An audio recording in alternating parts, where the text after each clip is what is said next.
Welcome. I'm Elaine Miller-Karas, and we are also live on Facebook at Resiliency Within. You can email me at elaine@resiliencywithin.com if you'd like to get a hold of me. I'm very excited about today's show. It highlights a new book that was just published in May entitled Every Memory Deserves Respect, EMDR, the proven therapy with the power to heal. And it was written by Michael Baldwin and Dr. Deborah Korn, who are here with me today. So the book, Every Memory Deserves Respect, is written with warmth and heart and is about trauma recovery and a therapy called EMDR that if you've been listening to my show, Kate Wheeler was on a few weeks ago, who also is an expert in EMDR.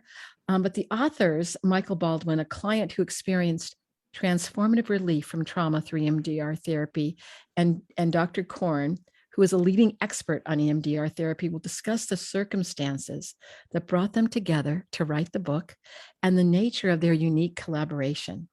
Dr. Korn will provide an overview of how and why EMDR works and will share her thoughts on its strengths and its range of applicability.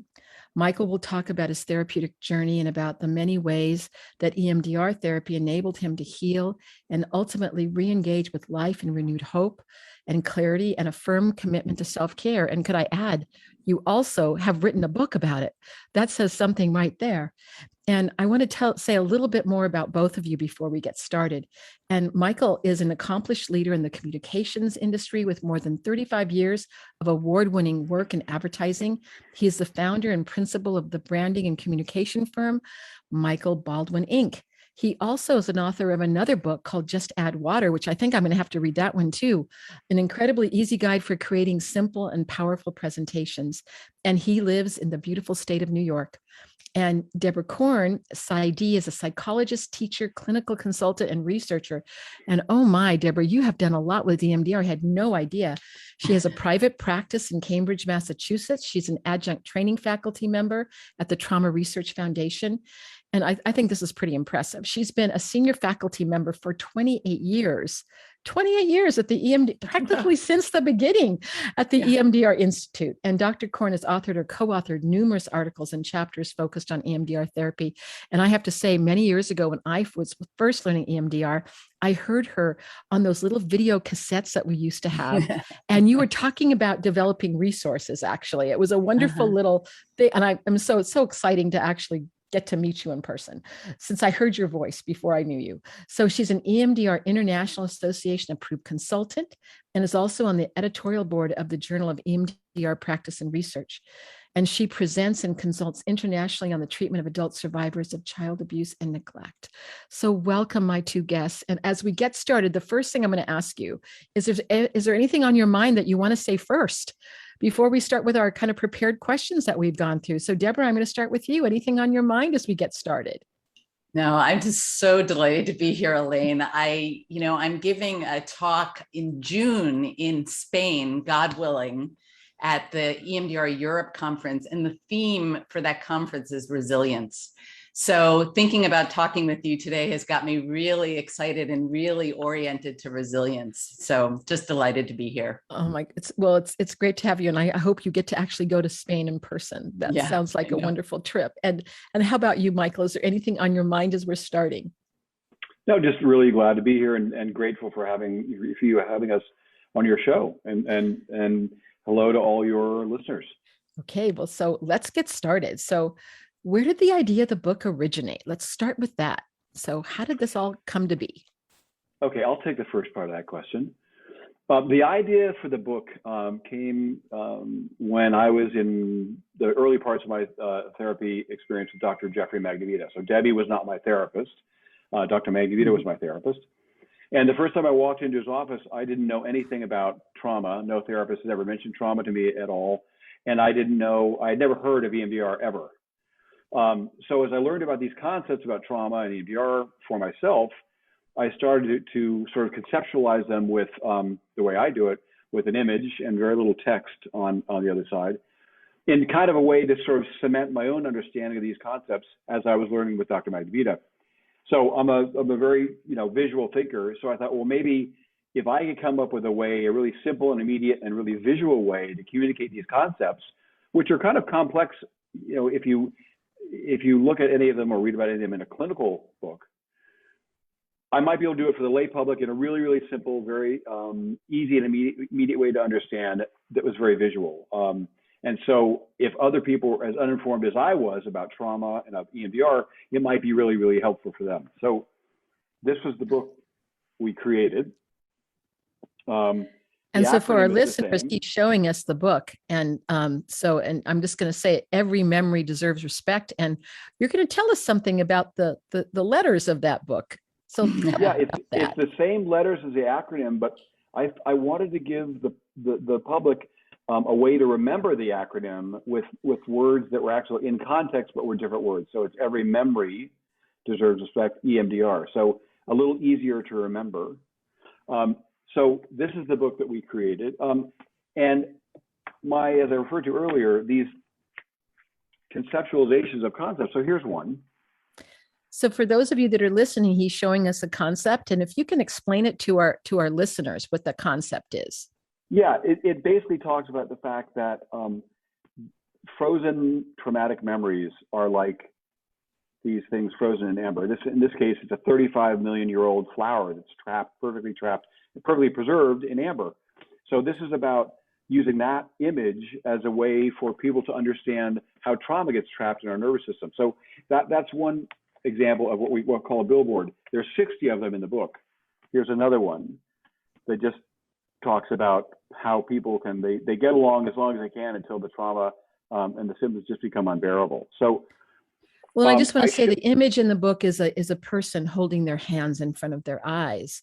And so it looks, just even looking at the image, it's like it's become unbearable. Like I can't continue almost when I see the images. Right. So I can see that one of the things I just want to say that I think is important to underscore for our listeners is making healing from trauma accessible is so important. And to me, that's one of the foundations of even why we created this program, Resiliency Within, because we can have amazing therapeutic interventions like EMDR. But if the person on the street doesn't know what that is, eye movement, desensitization, reprocessing, that sounds like, I don't know if I want to do that, but the way that you just described it, right? With that memory trapped into that, oh my goodness, that amber. It really shows how they get trapped inside of our body. So anyway, that is just that I love that. So I don't want to interrupt you. You had more to say, Michael. Go ahead. Yeah, so I showed several of these to Dr. Magdavita, and he said, Michael, this could be a book. So all I needed at that point was to reach out to find an EMDR therapist who was willing to write a book with me, which is at face value, like, why don't you just bring me the broomstick of the Wicked Witch of the West? That would be easier. So I reached out to literally every leader in the EMDR field that was alive. All responded, but Debbie was the one who stuck with me and eventually agreed to join me in this mission. And I have to say that I'm gonna make her blush, but I couldn't have found a better co-author. Not possible. Well, and if our listeners could see Deborah's face, she has a big smile on her face as Michael is saying that. So you found her that way. So I'm just curious, Deborah, what was it like for you to have this? Okay, this client is looking for an expert EMDR therapist, and I mean, I know I'd have. Oh my goodness, is he a person that is good, has good values? I mean, is this someone I want to kind of link my name to? So how did that come about that you decided yes, okay? Michael's story and idea for the book were so compelling. He presented himself and his ideas so beautifully from the very beginning. I just couldn't resist. And I really saw this as an opportunity to create an EMDR book unlike anything that had ever come before. Like you said, something that's truly accessible, that would explain trauma, explain EMDR, explain the recovery process, and answer the kinds of questions that people new to therapy tend to ask. And, we imagined it as a book that would be both for those who self-identify as trauma survivors and those who had no idea why they were so miserable in their lives and just really searching for answers. And we saw it as a book for therapists and a book for other caregivers as well, physicians, lawyers, probation officers, educators, to learn about trauma and to be able to be of greater help to the people within their care. And it's been wonderful collaborating with Michael in writing the book. Michael kept me honest. He kept me out of my clinical head, my academic head, helped me simplify language, simplify ideas. So it was truly, we were able to create a book, I think, that was truly for the layperson. Yes. So you really became co-collaborators. And I love the way that you say that, because as a clinical person, sometimes not because we're intending to do it that way, but we can talk in language that goes, I think I need to learn language to be able to talk to you. Yes. And yes. So the fact that you were able to, and I really want to also say this, because some people say, oh, does that mean that you've dumbed it down? And it doesn't mean that. No. It means that you have put it in language that makes it, again, I'm going to use the word accessible and understandable to the layperson. But what else? Who else it becomes more understandable to is to the academic, because absolutely, then the academic learns another language to explain it to their clients. So, exactly. I mean, when I saw the images, I can just see this as a book on a therapist's desk that you could open up to share images to explain in simple visual ways. Is that correct? Is that one of the ideas? Correct. Anyway, so that is, I mean, I got chills right now when I say that out loud, thinking about all the different ways to help to bring things forward. Okay, so let's I want to continue. So we need to know, because there's some people going, okay, what in the heck is EMDR therapy and how does it work? Although I think many people watched Oprah and Prince Harry, so they may have seen a little glimmer, and that's, I think, bringing it more even into the press. So tell us in your words, how do you describe EMDR? Deborah, I'm asking Deborah this question. Yeah.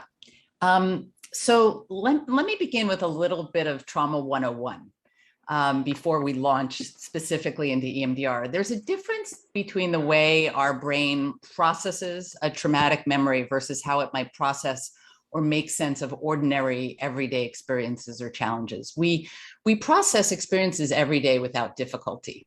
All right. Normal circumstances. We go to a party, we see our friends, we eat good food, we make conversation. That night we go home, we talk to our partner about it, we reflect on it. Maybe we have a dream about it that night or write in our journal. But by the next day, we've processed through that experience and we've put it up on the shelf. It's in the past, right? Something very different appears to happen when we're talking about traumatic circumstances. When we're talking about trauma, the traumatic experience seems to get locked or frozen in the brain, and it gets locked with the images, the feelings, the sensations, the thoughts that were all part of that original experience. And the brain's information processing system is unable to digest the experience because it's kind of been cordoned off, locked off. And other relevant information held elsewhere in memory, other adaptive perspectives and information, that information doesn't get connected in. It doesn't get integrated, helping the person to make sense or to work through what's happened.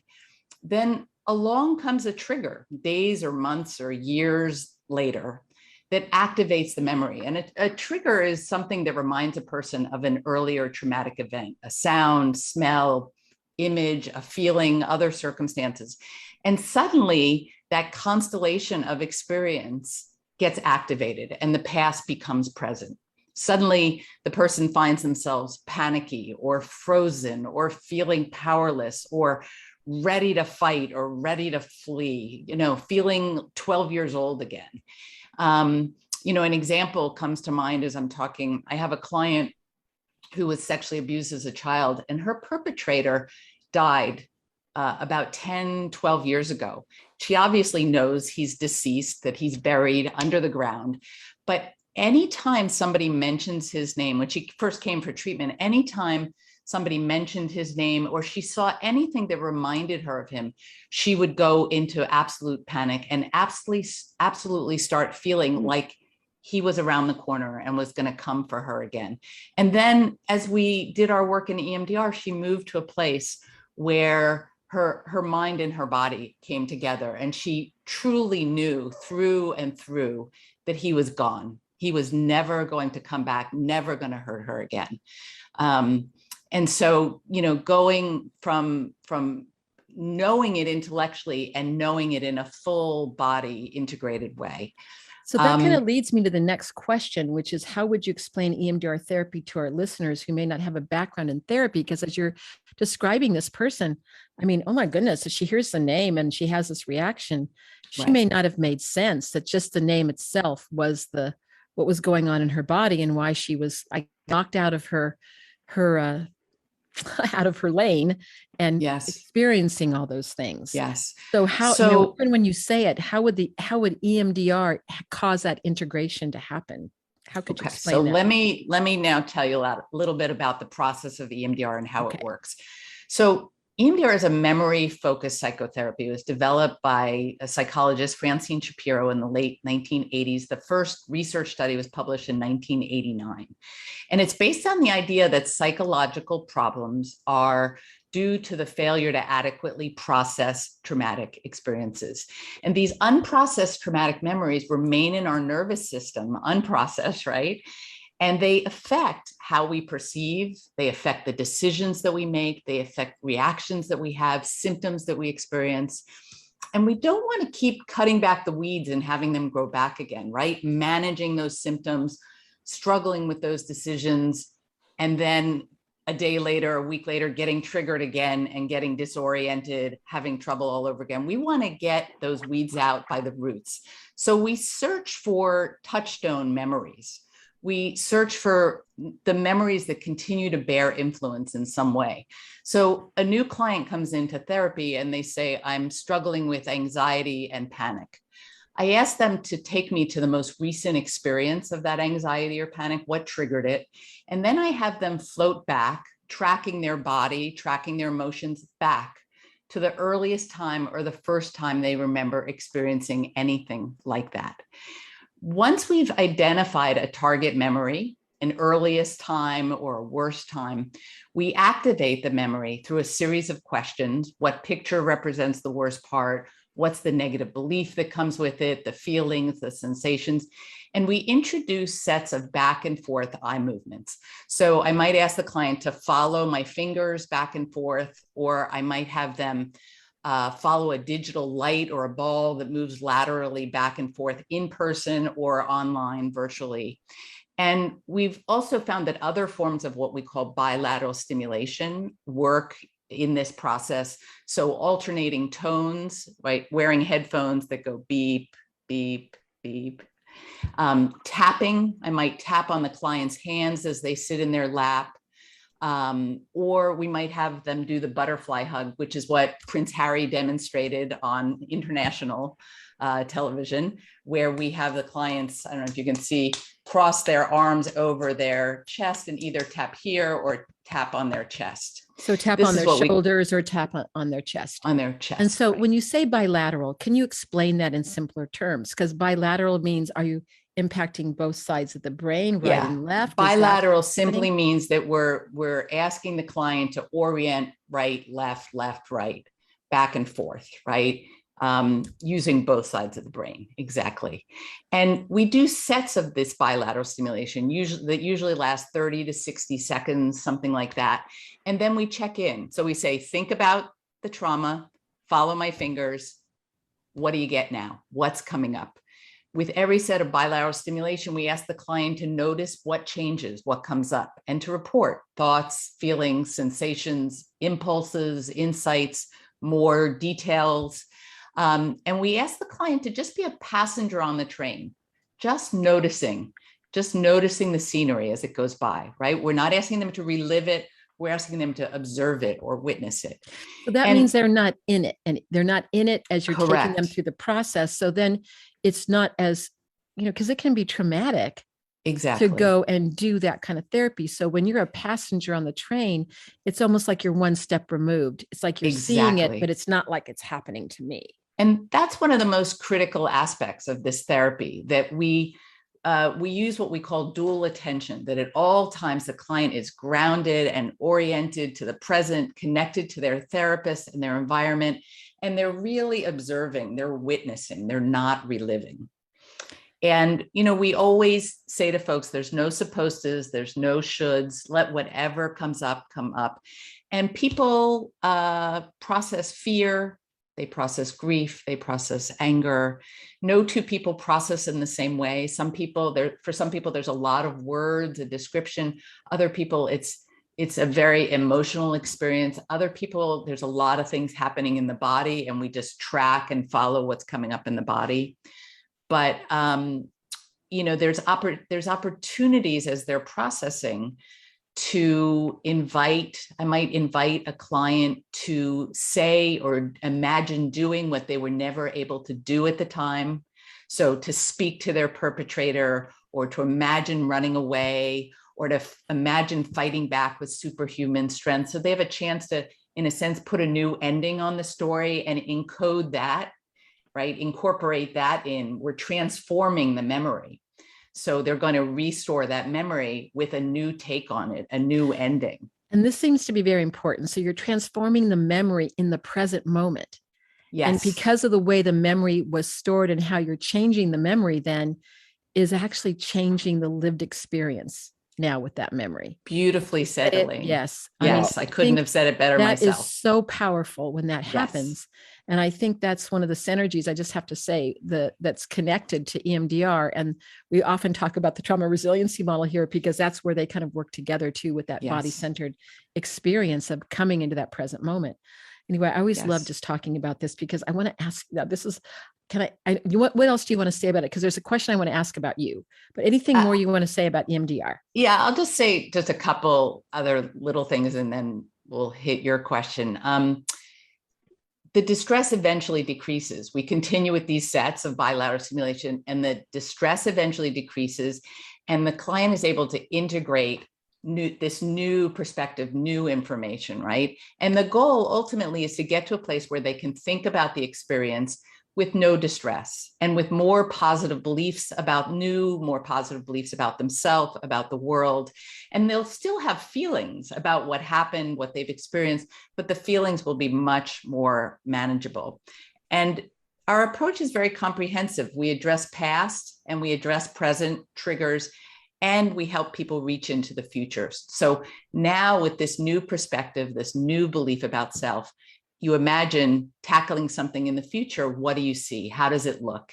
And we really help people stretch and reach into the future.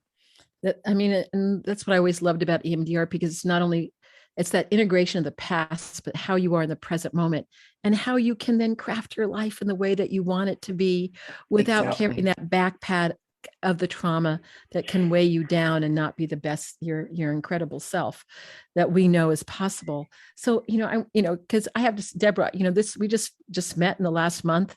I have just enjoyed, meeting you. And I was saying, boy, if I lived in Massachusetts, I'd be at your door if I needed therapy. So how did you decide this was an intervention that you were going to spend a lot of your life's work towards? What was it about Deborah Korn that was attracted to this? Well, I'll tell you, when I trained in EMDR, I was the director of an inpatient women's trauma and dissociation unit.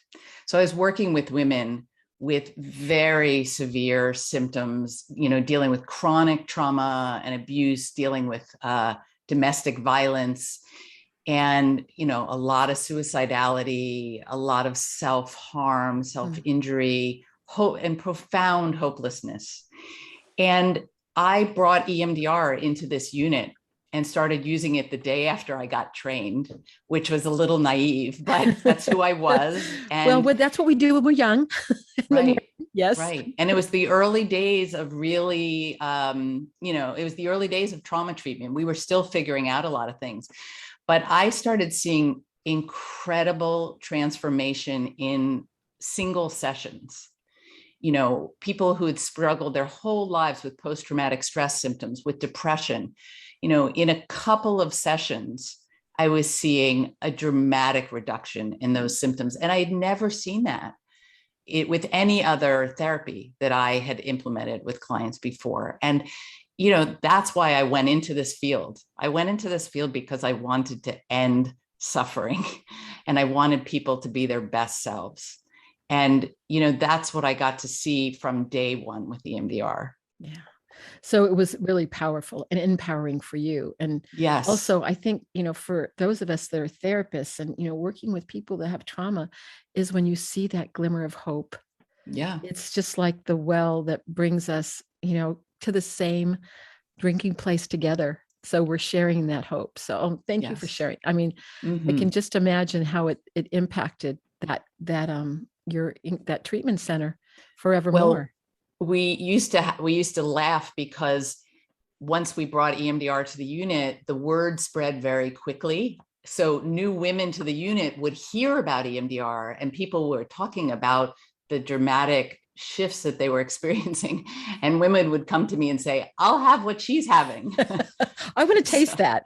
But I know there's also this thing, this almost sounds too good to be true. Yeah. And that's why we're getting ready for our break. And when we come back, we're going to hear from Michael. And we, purposely set this up this way because we wanted you all to hear about what EMDR was and is. And also then we want to hear from Michael about his journey and how having this treatment changed the course of his life. So we're going to hear more from him when we come back. And also, I want us to also touch upon this idea of, how does EMDR foster resilience and post-traumatic growth? And I know that we don't have all the time to talk about it at this moment, but even if you can say like one sentence about it now, Deborah, before the break. Yeah, well, in EMDR, we work on multiple levels. And the 3 levels that are most important is that we work on responsibility and defectiveness, this sense that people carry this feeling that it's their fault. We work on safety, and we work on choice, power. Yes. And so people go from feeling defective to feeling like I'm good enough, I'm great. And they go from feeling vulnerable and unsafe, in danger in the world, to feeling strong and safe. And they go from feeling, powerless, helpless, to feeling like they have choices. And I think choices, as isn't choice so important? Because all of us that have had trauma, our choice was taken away from us. Yes. So when we have choice and when we're in a container with someone who's creating a safer space for us, it gives us that place to be able to do this very, difficult work and also empowering work. So with that, we will take our break now. And when we come back, listeners, we will hear more from Michael and Deborah about the healing journey with EMDR. And I just want you to know that their everymemorydeservesrespect.com is their website. So you could even go to it right after the show. All right, we'll be back in a couple minutes. You're clear. Thank you. So we're still on Facebook Live, but anyway, oh my gosh, Deborah, I think that if we lived near each other, we'd have coffee every day. That would be fabulous. Yeah, I would love that. You see a long line extending out of her office. That's right. Oh my goodness. Anyway, what a nice, lively conversation about EMDR. I just love the way you described it. I have to say, I wasn't going to say it on the air, but I grew up near Vasona Lake. And I used to go to Vasona Lake all the time as a kid and also bringing my children. So when I heard that Francine Shapiro was sitting on the shores of Vasona Lake, watching the ducks go back and forth, and that's what inspired her about what's going on. And I'm watching this back and forth and I'm solving this problem. I just thought it was so interesting. I mean, not to say that I'm in her shoes in any respect, but that, that I created this trauma resiliency model and I was living in the same, literally like 2 miles away from Vasona Lake. Anyway, I just thought that was so funny. That's amazing. Having heard that she was there. God bless her. And then I miss her. realm. Yes. Yeah. So anyway, Vasona Lake is in Los Gatos, California. And I grew up in Saratoga, California, which is the neighboring city. Which isn't, I know they think of Saratoga being Saratoga, New York, that you're from New York, and there's a Saratoga Springs in Saratoga, California. It's by a beautiful stream that actually did have springs too, similar to Saratoga, New York. So anyway. Elaine, you're one of the few people I've ever seen who in this Zoom world we live in can wear headphones, but I don't even see them. I mean, they disappear. They're invisible. They disappear on your head. Well, that's good to hear. I'm glad that they disappear. Yeah, amazing. Oh my gosh, I have to say, I'm so excited. I can't wait to see the book. Those images are amazing. Okay, it's going to go to you today from me. I was so excited to see that, because the images and the really simple explanations, it is really powerful.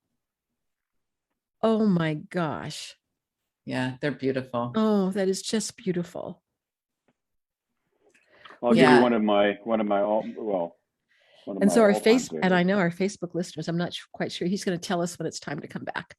So just Josh, we're just talking. Whenever you say it's time to come back, just let us know.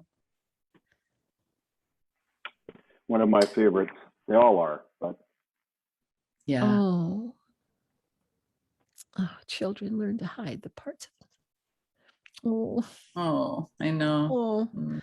Oh, I can't wait to see it. I want to talk to you guys after I read the book. All right. Definitely. All right. So 20 seconds we have.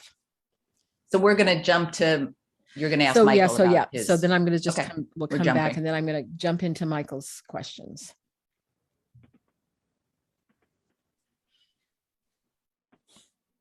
Facebook listeners, thank you for being with us too.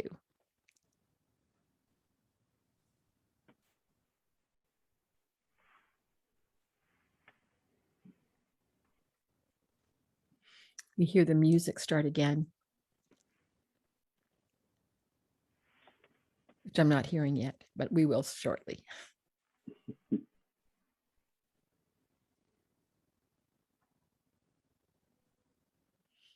You're live. Thank you. So welcome back. I'm here with Dr.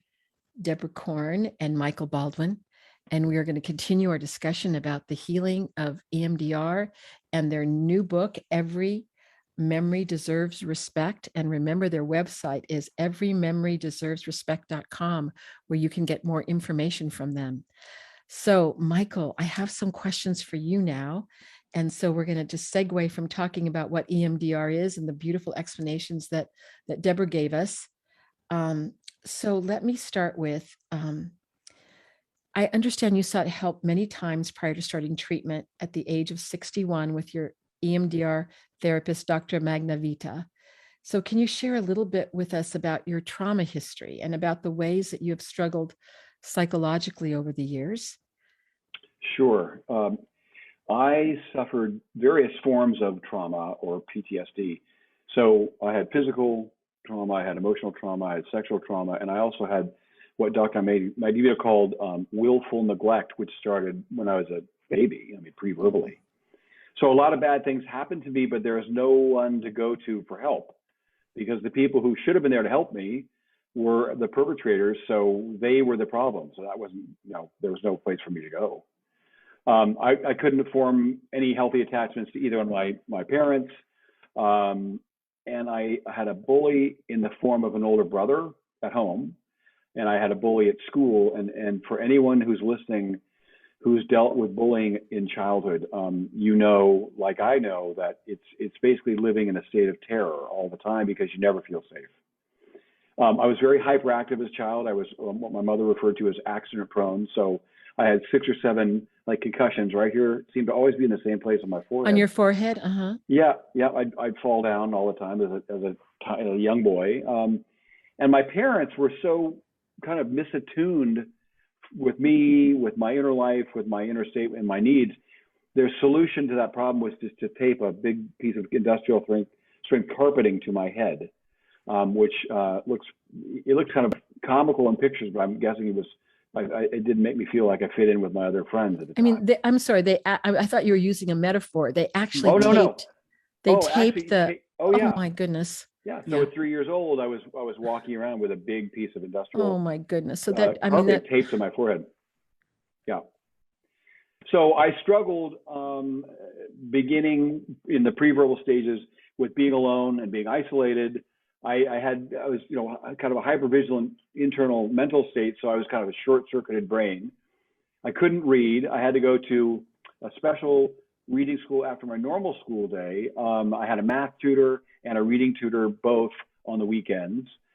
Pretty much felt unloved, unsupported, insecure.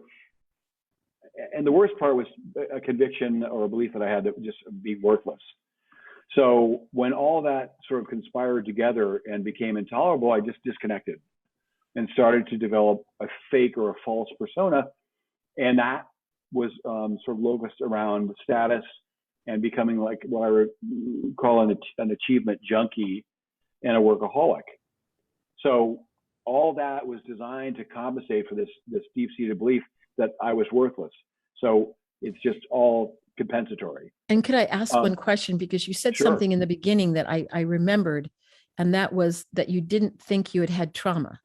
Did I hear that correctly? Yes. Absolutely. And I hope people can relate to this too. Because I think this is important, because I want our listeners to really do a deep listen to what he's saying, because oftentimes we have all these things that have happened to us, but we didn't say, well, did we have a roof over our head? You didn't necessarily see this as trauma.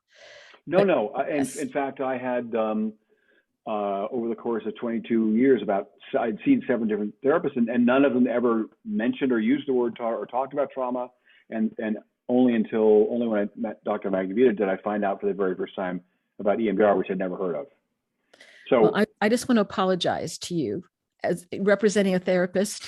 Deborah, I think we both can, that you saw 7 therapists and no one ever mentioned trauma to you. Never.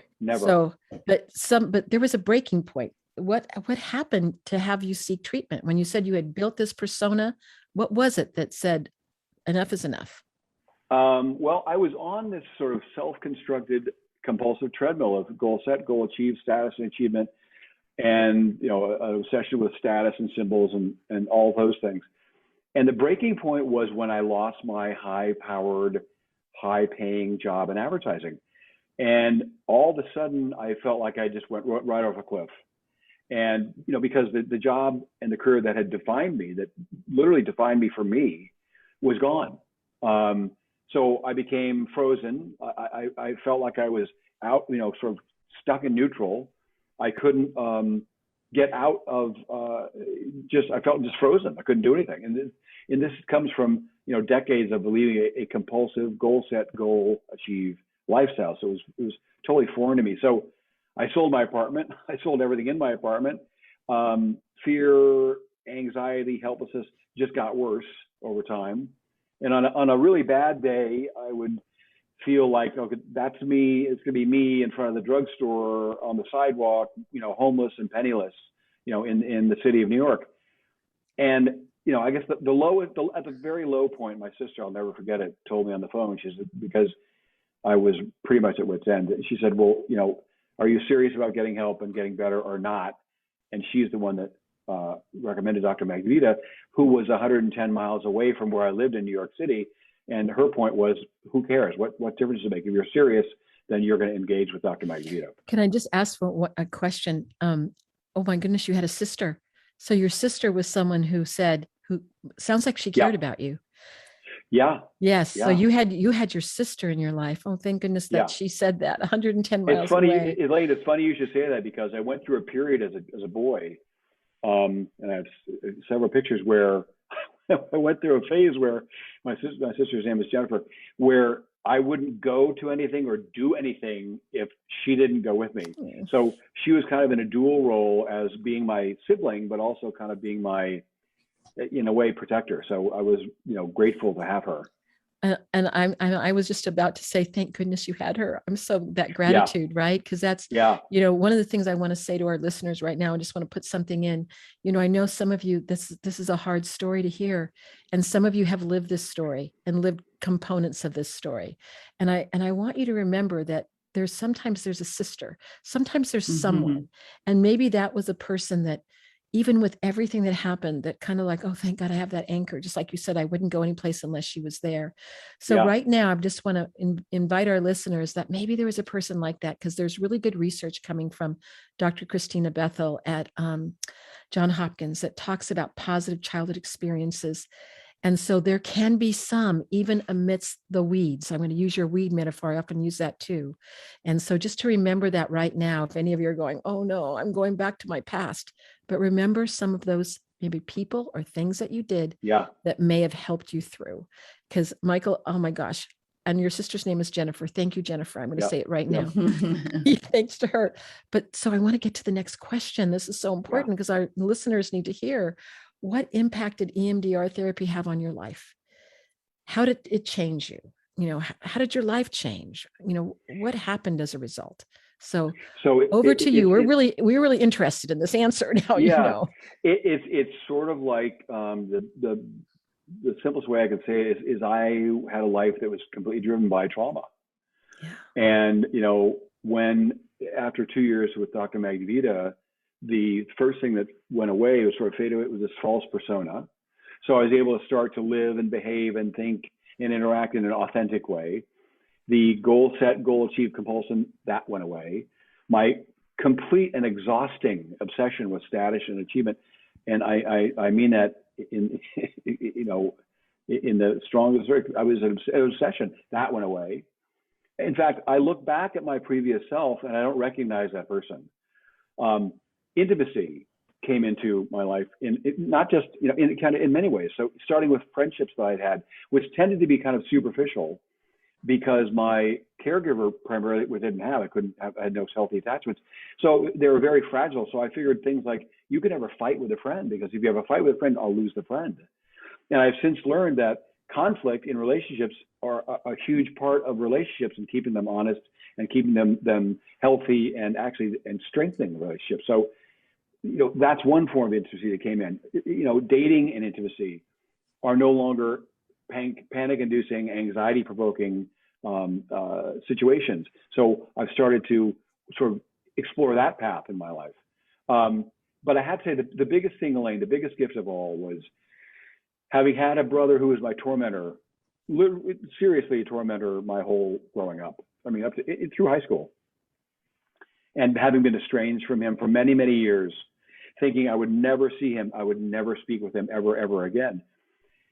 And he started an EMDR journey with, thanks again to Debbie, one of Debbie's colleagues. And we came together about maybe 7 months ago for the very first time. So an authentic version of me meeting an authentic version of my brother, once we were outside of that vice that we grew up in as kids, just choosing our own adaptation to survive. That goes away. And we're having the most incredible relationship that I never, ever thought I would have. And I use a word that it kind of shocks people. It's the most intimate relationship I have, which is crazy to say, but we have a Zoom call every Friday at 11, and it's usually an hour and a half. And it's the most remarkable gift I never thought I would ever have. Oh my goodness. Talk about transformative.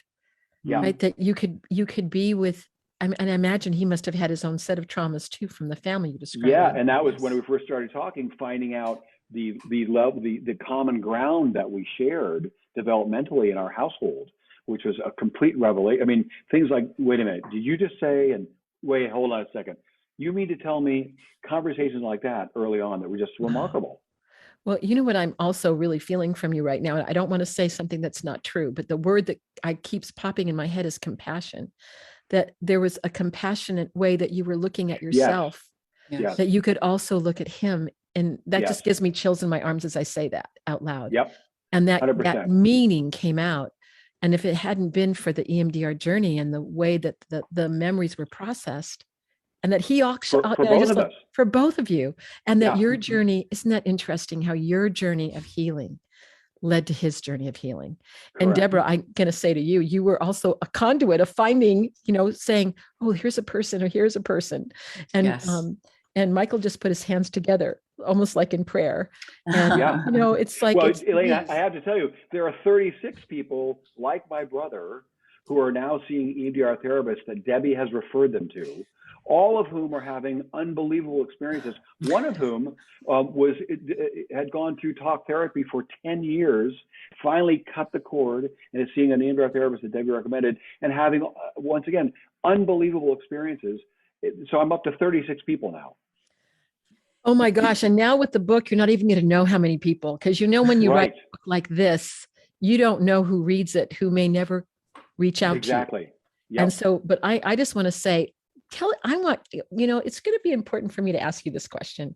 Can you say your website? I've said it twice in my words, but Michael, can Sure. you say it out loud? It's pretty the easy website. it's pretty easy to remember. Our really website is savor every word. Savor every word. It's www.everymemorydeservesrespect.com. What is it like to say that out loud to an international audience? Yeah. Wow. Well, I'll tell you, it's almost like I don't have to even. What do I tell people? If just in my circle, in my realm, to have 36 friends, friends of friends, and children of friends who are having unbelievable experiences with EMDR therapy, having read the book, and then come to me and ask me, could Debbie recommend someone for them? If I have 36 people at this point, what does that say about the rest of the world? Wow. Well, I mean, again, this is going to have a big impact. It only came out in May, and I have a prediction. End of May. It's a really easy prediction.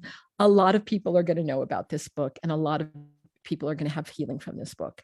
And isn't it so interesting? This is, when I think about my definition of resiliency, it's that, we can lean into our suffering.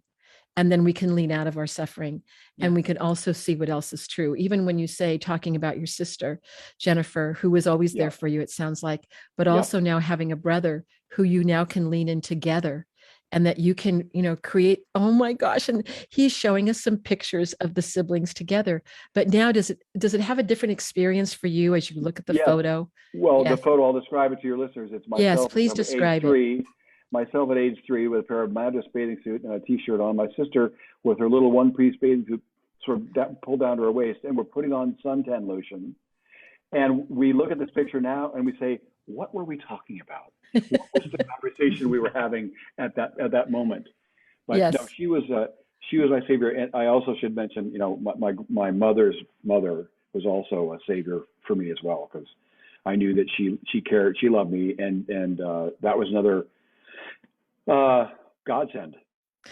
I think that grandmothers, we're fortunate to have a grandmother like that. I had one like that myself. And I often say that she saved me as well. That there is something about the unconditional support when you're living in a lot of chaos that can really shift your journey. But what also hits me, and I want to just ask Deborah a question. Deborah, one of the things that strikes me is when you were sharing the picture, and that you're looking at the picture with different eyes, it seems like.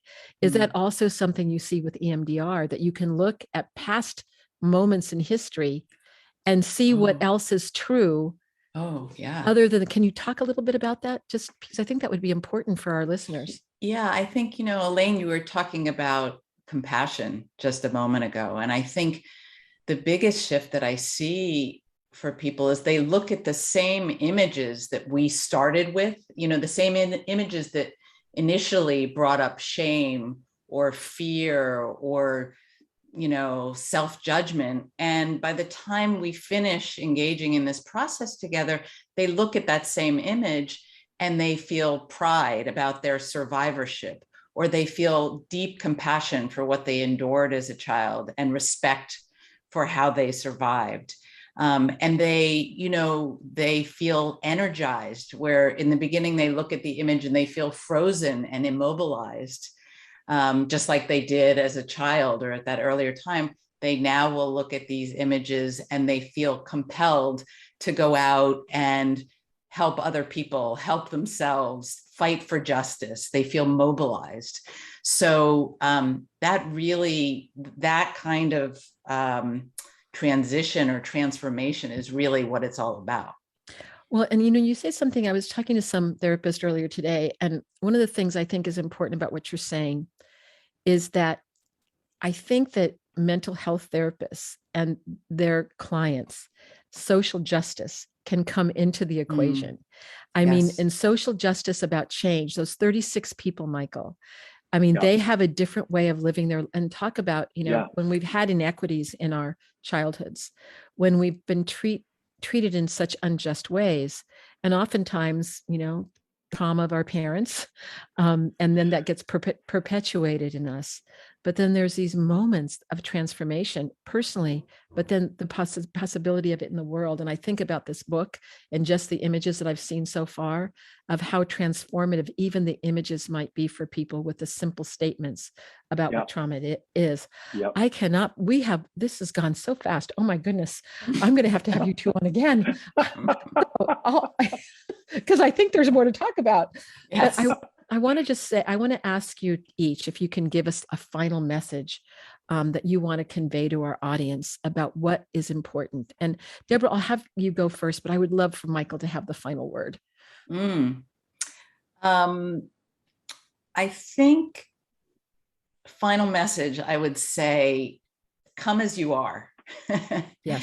You don't need to figure things out before you pursue therapy for yourself. You don't have to know why you're stuck or what memories you need to address. Bring your entire hot mess, your fears, your confusion, your hopelessness to your EMDR therapist, and together you will start to make sense of it all. You don't have to do this by yourself. And when you step into EMDR therapy, you will have a partner, you will have a guide, you will have, a helper at your side. I always say to my clients, I'm not going to let you drown. I will be, I'm right here with you. No one was there with you back in time. This time around, I'm at your side and we're doing this So you're together. no longer alone. Okay, we have just a couple minutes left. So in 1 minute, Michael, what can you say to our listeners? I can say it in less than 1 minute. All right. I have 2 words for your listeners. Don't wait. Don't wait. I went on a journey looking for 22 plus years through 7 therapists. I finally found Dr. Magnavita and EMDR at age 61. Anyone who's listening, if you're suffering, anyone you know, your spouse, a child, a cousin, a niece, a nephew, a colleague, don't wait until you're 61. There's no need. There are EMDR therapists out there. You can find them easily. Go to everymemorydeservesrespect.com.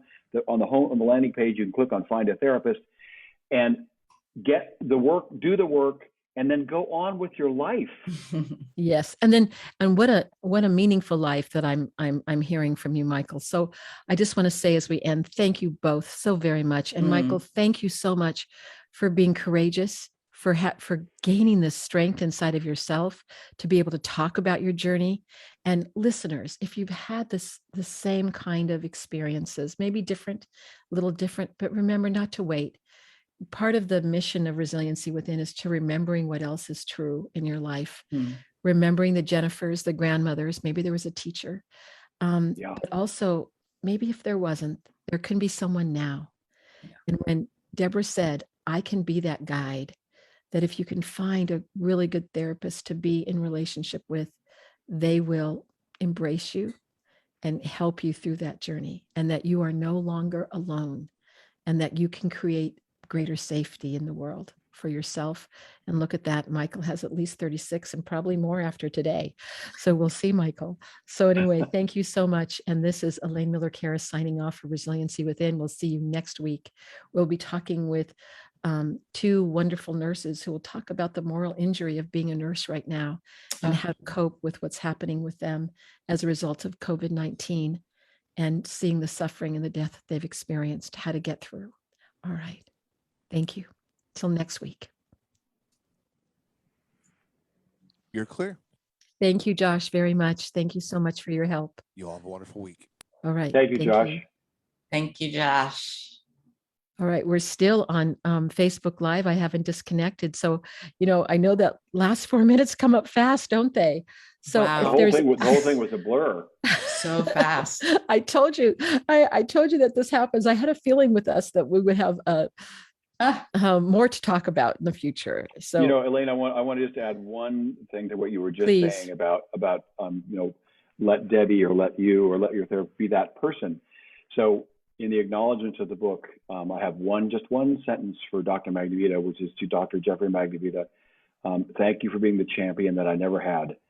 And I mean it with my whole person and body, and because he absolutely was. He absolutely was. And I think you're talking about how the same thing can happen with anyone who's listening. when they connect, and are attuned with their therapist, that can be that person. Yeah. Thank you so much. And, I think the other thing that was really striking to me is, we didn't talk that much about post-traumatic growth. And we talked a little bit about it. We didn't use the term, but, I just think it's just so amazing, the indomitable human spirit, and that what was inside of you, looking at you as a little boy of 3 and seeing that all of who you are now was there, and that how that, that road was certainly rough, and you arrived here, and the healing that I think will happen. Oh, that's Michael and his grandfather. Oh, my step-grandfather. Step-grandfather. Unsecure attachment can make all the difference in the emotional development of a child. Oh my gosh. I just cannot, wait to see this book. Actually, I'm going to sign this book, Elaine, and send it to you today. Thank you. And I'm going to tell you one Perfect. thing I'm going to do too. I can just tell already, I haven't seen all of it, but just the images, and I'm going to start using it as a reference to the work that I do, so that people can look at it. I mean, I really want to say that to you. It gives me a chill just saying it, because I just see that what you're saying, you don't know that much about the trauma resiliency model that I've created and brought into the world, but it really does have a synergy. And this is how Kate and I met, because Kate saw how TRIM could work very well with EMDR. And that's why at Fairfield University right now, they have a trauma certificate. They have level 1 and level 2 of EMDR and level 1 and 2 of TRIM. And what happens when the sensations, because I'm trained in EMDR as well, sometimes the body sensations would become so huge. And so what we would do then is I would turn the volume down on EMDR and just say, what does your body want to do at this moment? And we would help them with survival responses. And then we would just tap them in. But it was bringing in the body centered and a little bit more amplified than in the way that I was trained in EMDR.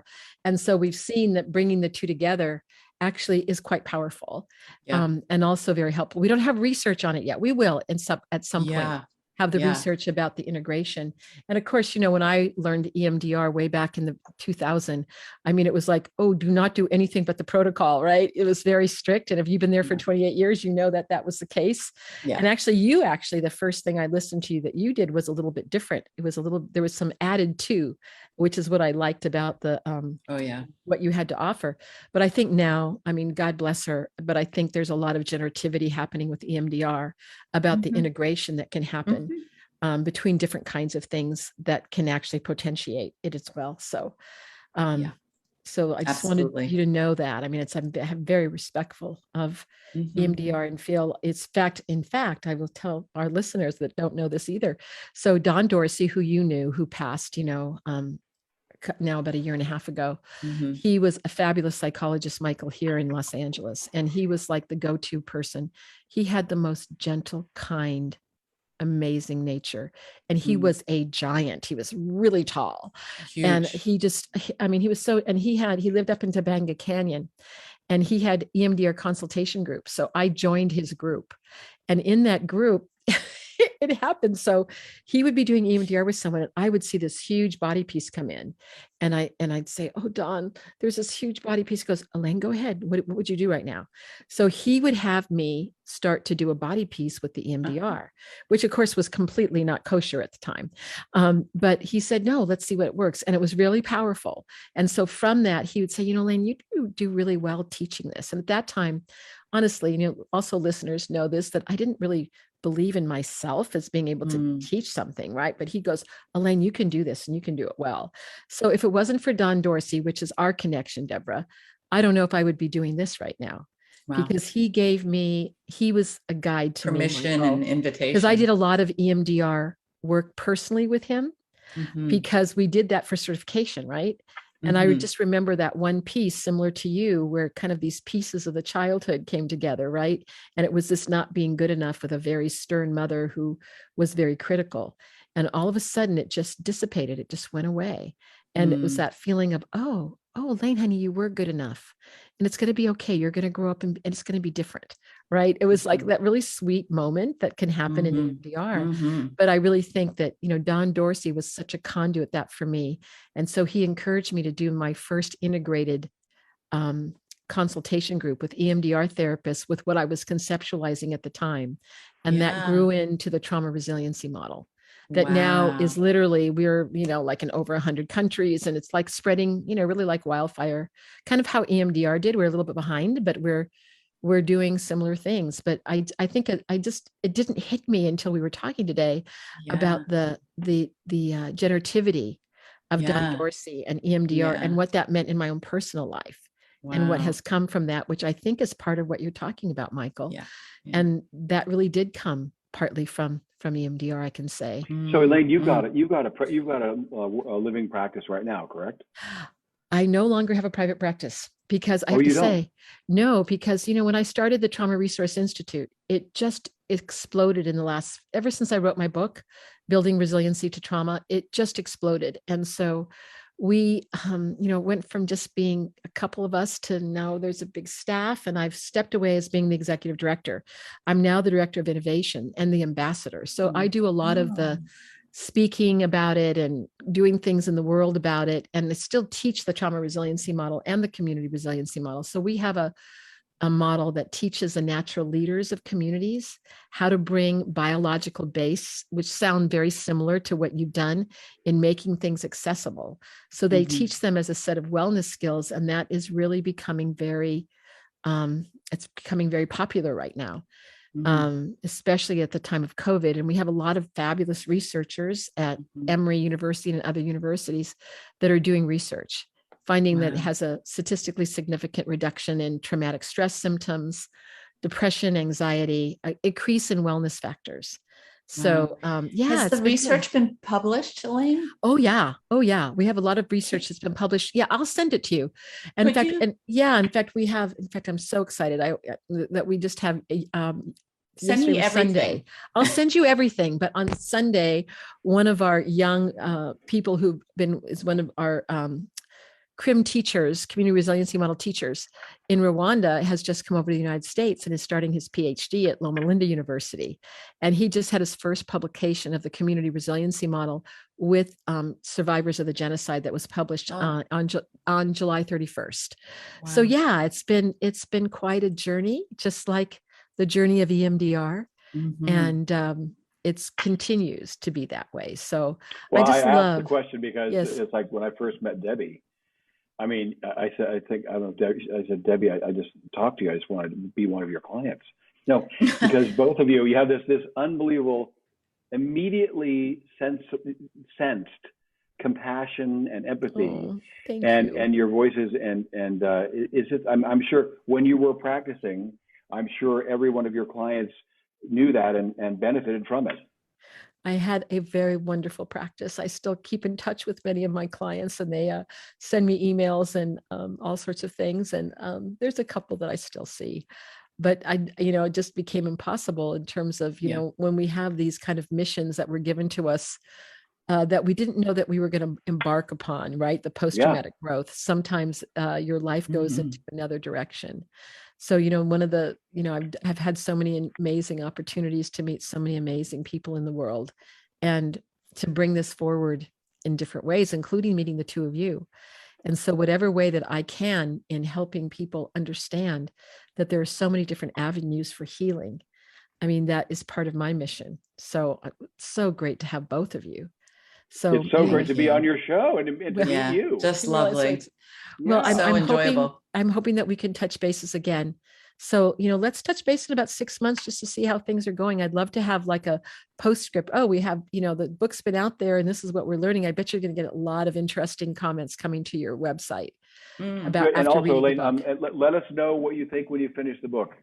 I will. I can't wait to get. I can't wait to see it and share it with my colleagues as well. So I'll send you 2 and I'll sign one for you. Okay, great. All right. Great. Well, anyway, blessings you two. And I'm going to say goodbye to us, and you know how to get in touch with me, and you will be getting from John some more things. And if you don't, shoot me an email. All right. Okay. Elaine, thank you so much. Thank you. Okay. Bye-bye. Thanks, Elaine. He's off.